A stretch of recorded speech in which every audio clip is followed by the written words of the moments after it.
Ananya, Tanvi and Muskan are here to make you come across the functioning of Axis Bank. First of all, we'll be starting with Arjun. I'm going to tell you about savings account. Savings account are accounts that are maintained by financial institutions. These accounts help customers set aside a portion of their money by earning a monetary interest.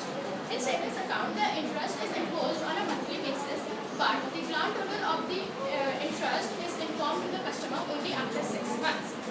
When in case of emergency or urgency, money could be taken out from the account. This is known as a transaction. In a period of say about 60 months, 6 months, a maximum of 50 transactions can be made. These savings accounts help customers to store, transport or handle their money in a safe and secure manner. Educational loan. An educational loan is designed to pay students for university tuitions, books and living expenses.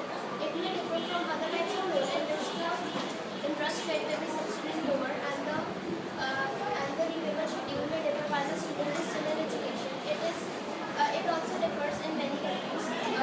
The features that Axis Bank offers are the quantum of loan under the scheme is fixed at rupees 10 lakh for studies in India and rupees 20 lakh for studies abroad, which would include the tuition fees, cost of books, hostel charges if any. For loans above 4 lakhs, 5% margin for studies in India and 15% margin for studies abroad. The parents will be treated as a co-applicant of the loan. Okay, I'll be telling about recurring deposit.